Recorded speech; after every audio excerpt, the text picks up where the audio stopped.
बाप ने पप्पू की तलाशी ली, जेब से गुटखा सिगरेट कतरीना कैफ की तस्वीर और लड़कियों के नंबर निकले। बाप ने पप्पू को बहुत मारा और पूछा बताओ ये सब कब से कर रहे हो। पप्पू रोते हुए बोला अब्बू मैंने तो आपकी जैकेट पहनी हुई है।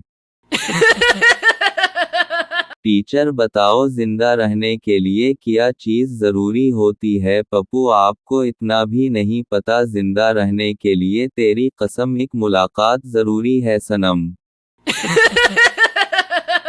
पूरी छीनक का मतलब किसी ने आपको याद किया, और जो छीनक आधे रास्ते से रुक जाए तो समझ जाओ किसी को आपकी याद आई मगर उसने दफा करो कहकर टाल दिया। एक तो उन बाबा जी ने बहुत तंग किया। हवा है बाबा जी ये कहते हैं, बाबा जी वो कहते हैं, आज इस बाबा जी का किस्सा ही खत्म कर देना मैंने। मुझे बचपन से ही खाने का बहुत शौक था। छोटा था तो तभी माँ के जूते खा लेता था और कभी बाप की डांट खा लेता था। जब थोड़ा बड़ा हुआ तो स्कूल का काम ना करने पर मास्टर जी से डंडे भी खा लेता था। थोड़ा और बड़ा हुआ तो वैगनों और बसों में धक्के खा लेता था। थोड़ा और बड़ा हुआ तो लड़कियों से टाइम पूछने पर सैंडल भी खा लेता था। मेरे दोस्त मुझे देखकर रश्क करते थे कि बड़े खाते पीते घराने के हो तुम तो। मोहल्ले में से अगर कोई शिकायत आ जाती तो खुद को मासूम साबित करने के लिए कस्में भी खा लेता था। फिर यूं हवा कि मेरी शादी हो गई और अब मैं सब कुछ घर में ही खा लेता हूँ। एक बुढ़ा आया, साथ एक बढ़ी को भी लाया और होटल में जाकर वेटर को बुलाया। दोनों ने अपना अपना ऑर्डर मंगवाया। पहले बढ़े ने खाया और बढ़ी ने पंखा हिलाया, फिर बढ़ी ने खाया और बढ़े ने पंखा हिलाया। ये सब देखकर वेटर शर्माया और बोला ओ लैला मजनू तुम दोनों में इतना प्यार है तो खाना साथ क्यों नहीं खाया। इस पर बढ़े ने फरमाया तेरा सवाल तो नेक है पर हमारे पास दांतों का सीट सिर्फ एक है। एक बूढ़े किसान ने जेल में कैद अपने बेकसूर बेटे को खत लिखा, प्यारे बेटे मैं इस साल आलू की फसल नहीं बो सकता, मुझसे खेत में खुदाई नहीं होती, काश तुम मेरे पास होते। बेटे ने जवाब में खत लिखा, खेत मत खोदना वहां मैंने असलिहा छुपा रखा है। अगली रात पुलिस ने सारी खेत की खुदाई कर डाली मगर इन्हें वहां कुछ ना मिला। बेटे ने बाप को फिर खत लिखा, अब्बा जान अब आप आलू की फसल काश्त कर ली, खेत में खुदाई हो गई है, फकत आपका बेकसूर बेटा। मियाँ बीवी खाना खाने बाहर जा रहे थे और रास्ते में बीवी शौहर को हर बात पर टोक रही थी, गाड़ी आहिस्ता चलाओ तुम एक्सीडेंट कर दोगे, अब इतनी भी आहिस्ता नहीं कहा कि रेंगते हुए चलो। शौहर बेचारा ऐसे ही रेस्टोरेंट पहुंचा और खाने का ऑर्डर दिया। जब खाना आया तो शौहर ने कुछ बोलने के लिए जबान खोली, तुम्हारी बीवी तहजीब तो सीखी ही नहीं है, तुमने खाना खाते वक्त बोलते नहीं है। शौहर बेचारा खामोश होकर खाना खाने लगा। खाने के बाद बीवी बोली, हाँ अब बताओ क्या कहना चाह रहे थे। शौहर, मैंने तुम्हारी प्लेट में टड़ा देखा था वही बताने लगा था।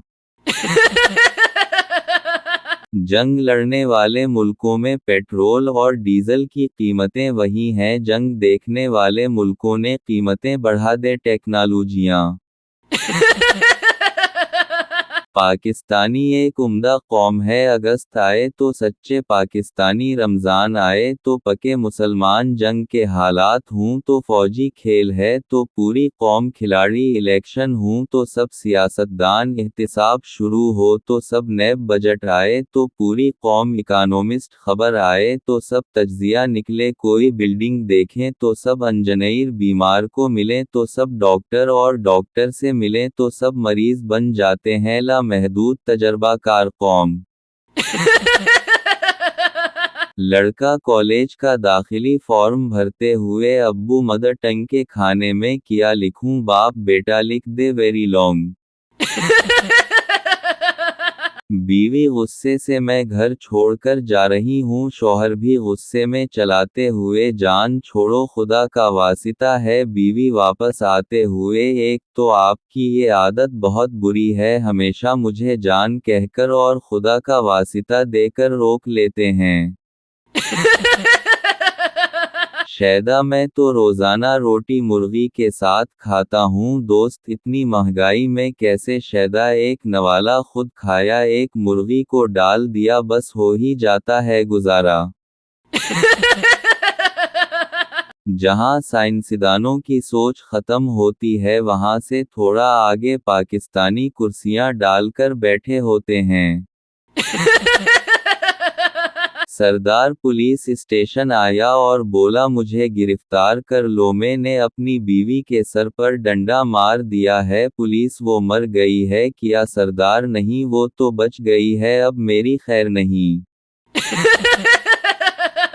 एक बच्चा गली में खेल रहा था, सामने वाले का कुत्ता निकला और इसके पाँव चाटने लगा, बच्चा रोता हुआ घर आया, माँ क्या हवा, रो क्यों रहे हो, कहीं पड़ोसी के कुत्ते ने तो नहीं काट लिया, बच्चा आज तो सिर्फ चक कर गया है, काटने के लिए कल आएगा।